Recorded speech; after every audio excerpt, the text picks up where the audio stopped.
नमस्कार, मैं doctor Ashok Android format में आपको स्वागत करता हूं।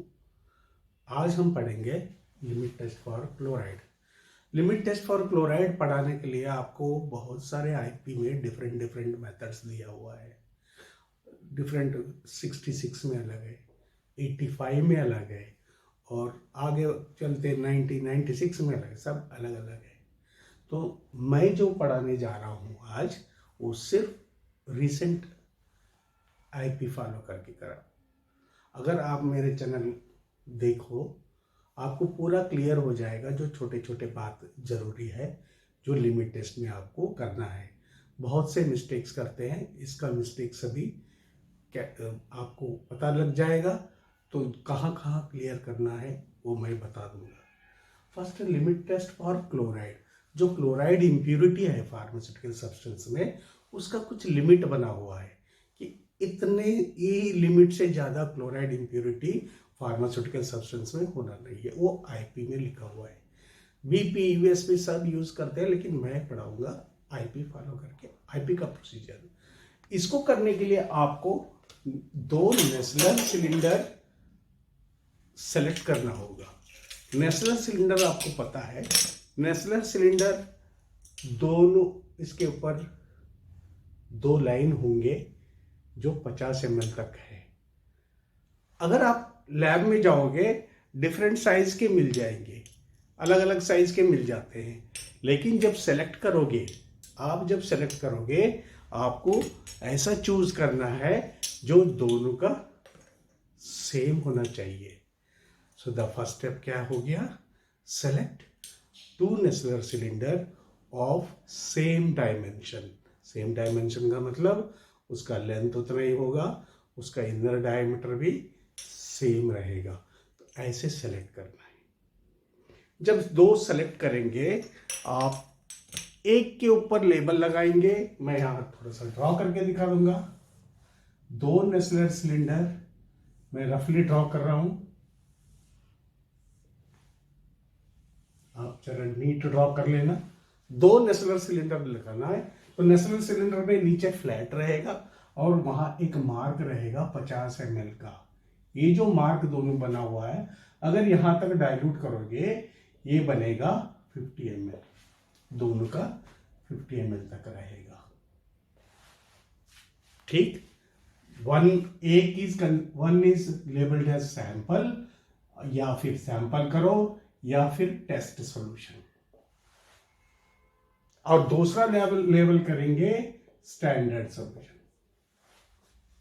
ठीक है। अब मैं स्टेप बाय स्टेप प्रोसीजर बताऊं। फर्स्ट, सैंपल में है, आपको बहुत सारे सैंपल फार्माकोपियल सब्सटेंसेस मिल जाएंगे, आप रेफर करेंगे उस सैंपल को सिलेक्ट करना। अब कितना सिलेक्ट करना है ये आपको आईपी में देखना होगा, तो इसलिए हम यहाँ कोई क्वांटिटी नहीं बताएंगे। क्वांटिटी जब लिखेंगे आप ये लिखेंगे specified quantity of the sample solution. Specified quantity जो आईपी में स्पेसिफाइड रहेगा वो सैंपल लेंगे, वो सैंपल इसमें डालेंगे। और नेक्स्ट, जो दूसरा सॉल्यूशन डालने से पहले you should know that you should be clear that solution should be clear colorless solution. So that means first add a sample solution, specified quantity of sample, weighed, dissolved in the solvent as specified in the pharmacopoeia, usually water, and then sometimes it is in the nitric acid also. Then it is added in the sample cylinder which is labeled as a sample. तो that means आपको sample solution, sample जिस पे label किया हुआ है वहां sample solution डालेंगे। उसके बाद डालेंगे 10 ml ऑफ मेजरिंग सिलेंडर से ना मेजर करके डालना है 10 ml of dilute nitric acid. बहुत से बच्चे डिल नाइट्रिक एसिड बोलते हैं, डिल नाइट्रिक एसिड गलत है, you should tell dilute nitric acid. Then add 10 ml of after adding 10 ml of dilute nitric acid, dilute up to 50, इस level तक distilled water डालना है। डिस्टिल्ड वाटर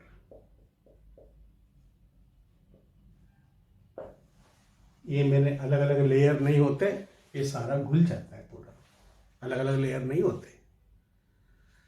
10 ml डालने के बाद इसके बाद 1 ml सिल्वर नाइट्रेट सॉल्यूशन डालेंगे, AgNO3 सॉल्यूशन। ये जो AgNO3 सॉल्यूशन बनाना है, ये प्रोसीजर आईपी में होता है। आपको सिर्फ ये लिखना है, आपको सिल्वर नाइट्रेट सॉल्यूशन डालना है, यही बताना है। अब आप कोशिश करें कि सिल्वर नाइट्रेट लिखे, AgNO3 लिखना का इसका मतलब 1 मॉलिक्यूल होता है, लेकिन आप कोशिश करना आप सिल्वर नाइट्रेट सॉल्यूशन डालना। अब आते हैं स्टैंडर्ड में। इसके अंदर जब सिल्वर नाइट्रेट डालते हैं, जो रिएक्शन होगा अभी मैं बता दूंगा। सिल्वर नाइट्रेट डालने के बाद यहां व्हाइट बन जाता है सब प्रेसिपिटेट, अगर क्लोराइड है तो। अब इसमें कितना क्लोराइड है ये आईपी बताएगा, कि इससे ज्यादा ना हो तो वो आईपी का कुछ स्टैंडर्ड फिक्स होगा, उसके अंदर के जितना वो कलर आएगा, व्हाइट प्रेसिपिटेट आएगा, उससे ज्यादा नहीं होगा। तो जो सिल्वर नाइट्रेट जब सिल्वर नाइट्रेट क्लोराइड के साथ रिएक्शन करेगा, तब वहां सिल्वर क्लोराइड बनेगा, वो प्रेसिपिटेट होगा। उस प्रेसिपिटेट को हम यहां ओपेलेसेंस बोलेंगे। ओपेलेसेंस वर्ड यूज करते हैं, उस कलर को हम यहां वर्ड यूज करेंगे ओपेलेसेंस। ओपेलेसेंस। जब क्लोराइड सिल्वर नाइट्रेट के साथ रिएक्शन करके सिल्वर क्लोराइड बनेगा, उसको हम बोलेंगे ओपेलेसेंस। ये जो ओपेलेसेंस किस लिए बनता है, कि क्लोराइड की वजह से। इसके अंदर अगर सैंपल के अंदर क्लोराइड है, वो सिल्वर नाइट्रेट के साथ रिएक्शन करके सिल्वर नाइट्रेट बनता है, वो ओपेलेसेंस बन जाता है। वो ओपेलेसेंस स्टैंडर्ड में भी एक ओपेलेसेंस बनाना है, उससे ज्यादा नहीं होना चाहिए। अब स्टैंडर्ड में कितना क्लोराइड ले, ये भी एक डाउट है। अगर आप 1966 आईपी में देखते हैं, उसमें लिखा है take 1 ml of 0.01 normal HCl। 1966 में ये लिखा है। अब आते हैं 1985 में, आ जाओ। इसमें लिखा है 0.05845 1 ml of 0.05845 weight by volume sodium chloride solution. इसके अंदर जितना क्लोराइड है उससे ज्यादा नहीं होना चाहिए। पहले क्या था, इसके अंदर जितना क्लोराइड है उससे ज्यादा नहीं होना चाहिए। अब उसके बाद का जो ये आया है कुछ स्टैंडर्ड सॉल्यूशन, उसका नाम बोला गया है chloride standard solution. Chloride standard solution 25 ppm CL। ये रिसेंट आईपी में ये यूज करते हैं। अगर देखा गया है तो अप्रोक्सीमेटली सभी सेम है। तो लेकिन आईपी ए डिफरेंस है, आईपी डिफरेंट आईपी में जो स्टैंडर्ड सॉल्यूशन बनाते हैं। 66 में 1 ml of 0.1 normal HCl use किया है। 1985 में यूज करते थे 1 ml of 0.0584% sodium chloride use करते थे। अब chloride standard solution 25 ppm CL ये यूज करते। इसका बनाने का तरीका आईपी में दिया हुआ है, आपको बना बनाया मिलेगा लेबोरेटरी में। जो कैसे बनाना है आप आईपी रेफर कर सकते हैं। इसके अंदर मुझे टाइम वेस्ट करना नहीं है, आपको सिर्फ याद रखना है chloride standard solution 25 ppm CL। वो हम लेंगे 10 ml, ये है 10 ml लेंगे, उसके अंदर 5 ml वाटर। वाटर यहां जब भी बोलता हूं आप डिस्टिल वाटर समझ लेना। That means take 10 ml of chloride standard solution, take mixture of 10 ml of chloride standard solution 25 ppm CL and water 5 ml.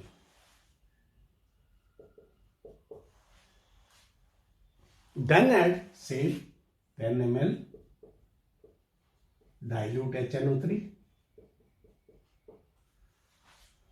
then dilute up to 50 ml इस level तक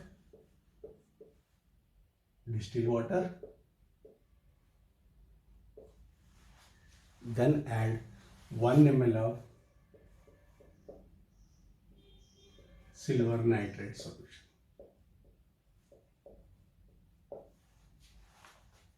Then stir well. स्टर करने के लिए आप glass rod use कर सकते हैं या पोलिसमैन। ये पोलिसमैन कहाँ से आ गया? पोलिसमैन क्या है? Policeman is nothing but it is a glass rod ही रहेगा, उसके सामने एक रबर का कॉर्क जैसा उसके ऊपर लगा रहेगा।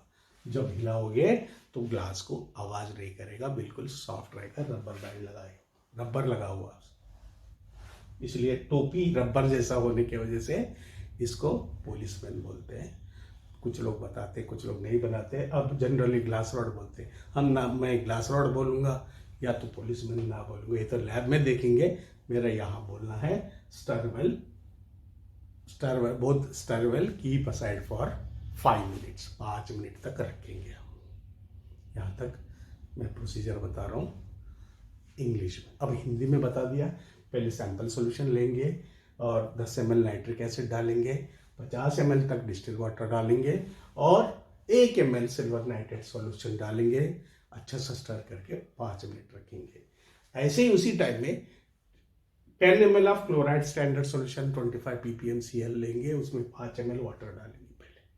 उसके बाद नाइट्रिक एसिड डालेंगे 10 ml, सेम जिसमें इतना है उसमें है, और डिस्टिल वाटर 50 ml तक डाइल्यूट करेंगे और 1 ml ऑफ सिल्वर नाइट्रेट डालेंगे। उसको स्टर करके दोनों रखेंगे साइड में। तो अब क्वेश्चन आता है, अब यही इंग्लिश में देखो, फार्मेसी कुछ लोग डी फार्म वाले करते हैं, उनको इंग्लिश मुश्किल हो जाता है। फिर भी इसमें देखो, अगर प्रोसीजर लिखना पड़े, take specified quantity of sample solution, add 10 ml of dilute nitric acid, dilute up to 50 ml with distilled water, add 1 ml of silver nitrate, stir well, keep aside for 5 minutes. दूसरा अगर देखें, take another cylinder, chloride standard solution 10 ml, then 5 ml of water, dilute to 10 ml with distilled water, add 10 ml of dilute HNO3, then dilute to 50 ml with distilled water, add 1 ml of silver nitrate solution. Stir well, keep aside for 5 minutes.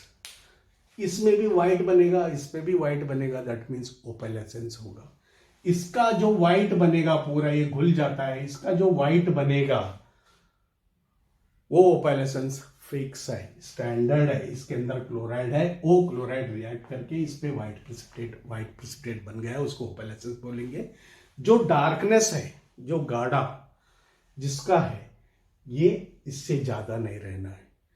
That means the opalescence produced in the sample is should be less than the standard, इससे कम होना चाहिए। इसका मतलब क्या है?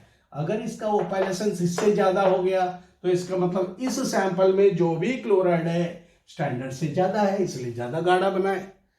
तो इसलिए इसका मतलब है जो सैंपल मार्केट में आया जिससे टेस्ट कर रहे हो वो फेल हो जाएगा, वो हम मेडिसिन बनाने में यूज नहीं कर सकते, उसको रिजेक्ट करते कंपनी में। तो हमारा एम क्या है? इससे, इसका डार्कनेस से इससे कम होना चाहिए।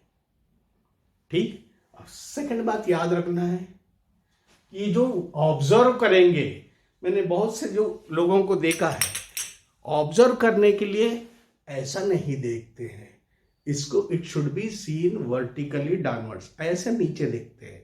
मतलब गाढ़ा देखना है, ऊपर से नीचे देखना, और नीचे कोई ब्लैक बैकग्राउंड रहना है। मतलब जो टेबल का ब्लैक है या कोई भी है, नीचे ब्लैक देखना है। That means the observation should be done vertically downwards under black background. So this is about the procedure. If the sample opalescence is more than standard, then does not passes the limit test. If the sample opalescence is less than the standard, then it passes the limit test for chloride. This is about the chloride. Once again repeat कर रहा हूँ, आपको bore हो जाए तो forward कर लेना.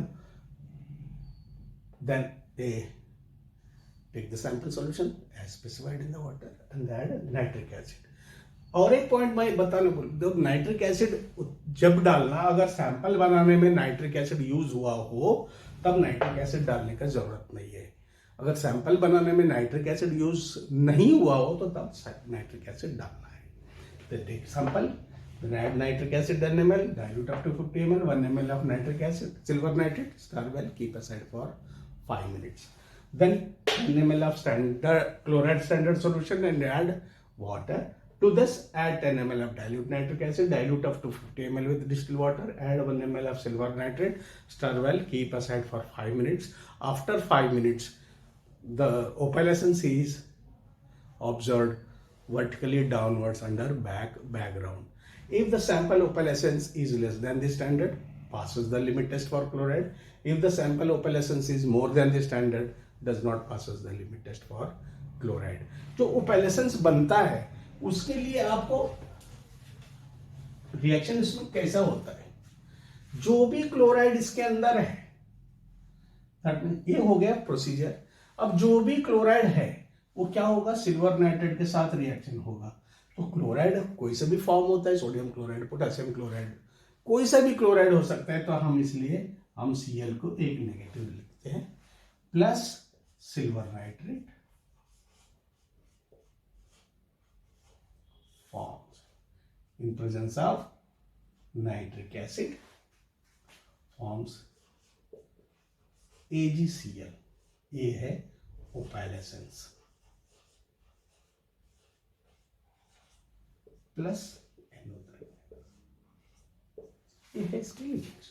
अब देखो क्लोराइड ज्यादा है तो कैसा पता लगा, ज्यादा सिल्वर क्लोराइड बन गया, ज्यादा सिल्वर. और दूसरा ओपैलेसेंस ज्यादा बना, इसलिए बनता है सिल्वर क्लोराइड ज्यादा बना. सिल्वर क्लोराइड ज्यादा क्यों बना, क्लोराइड ज्यादा बना. यही तो मेन प्रिंसिपल है. जो ओपैलेसेंस बना वो स्टैंडर्ड के साथ कंपेयर करते हैं, उसके अंदर नोन अमाउंट ऑफ क्लोराइड रहता है एंड कंपेयर करते हैं. तो इसी को प्रिंसिपल बोलते हैं. प्रिंसिपल बोलना है तो क्या लिखेंगे principle, it is based on well known reaction between soluble chloride, word soluble use करना, soluble chloride and silver nitrate resulting in the precipitation of silver chloride. The silver chloride produced, the precipitate is called opalescence. The extent of opalescence, extent मतलब जो ज़्यादा, extent of opalescence produced depends on amount of silver chloride formed. इसके अंदर silver chloride form होगा. Then extent that in turn depends on amount of chloride present in the sample solution. The sample solution, the opalescence produced in the sample is compared with the standard containing known amount of chloride. इसमें मालूम है ना, known amount मतलब इसमें मालूम है known amount of chloride which is treated same way as sample. ये जो सैंपल में जो जो चीज कर रहे हैं वही डाल रहे हैं. This is the principal.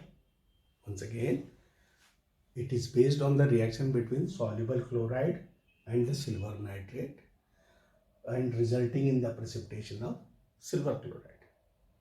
The test solution becomes opalescent. The extent of opalescence depends on amount of silver chloride produced. That in turn depends on the amount of chloride present in the sample. The opalescence produced by the sample solution is compared with standard containing known amount of chloride which is treated same way as the sample. If the sample opalescence is less than the standard, passes the limit test. If the sample opalescence is more than the standard, does not passes the limit test for chloride. अब reason आता है, आपको पता होना चाहिए, जब reaction chloride और silver chloride होने से ओपेलेसेंस आ रहा है तो बीच में नाइट्रिक एसिड किस लिए डालना है? ये क्वेश्चन बार बार आता है एग्जाम में। Why nitric acid is used in the limit test for chloride? हम मान के चलते हैं इसके अंदर क्लोराइड नहीं है, मान के चले सैंपल में क्लोराइड नहीं है, तो इस सैंपल का मतलब सिर्फ क्लोराइड थोड़ी होगा, उसके दूसरे भी इंप्यूरिटी होते हैं, बहुत सारे इंप्यूरिटी होते हैं। हो सकता है इसके अंदर कार्बोनेट हो सकता है इसके अंदर फॉस्फेट्स भी हो। कार्बोनेट्स और फॉस्फेट्स ये भी सिल्वर नाइट्रेट के साथ रिएक्शन करके सिल्वर कार्बोनेट सिल्वर फॉस्फेट बनेंगे। मैं अगर थोड़ा जगह बनाऊं, अगर कार्बोनेट्स है सिल्वर नाइट्रेट के साथ रिएक्शन करेंगे, सिल्वर कार्बोनेट बन जाएगा। फॉस्फेट्स है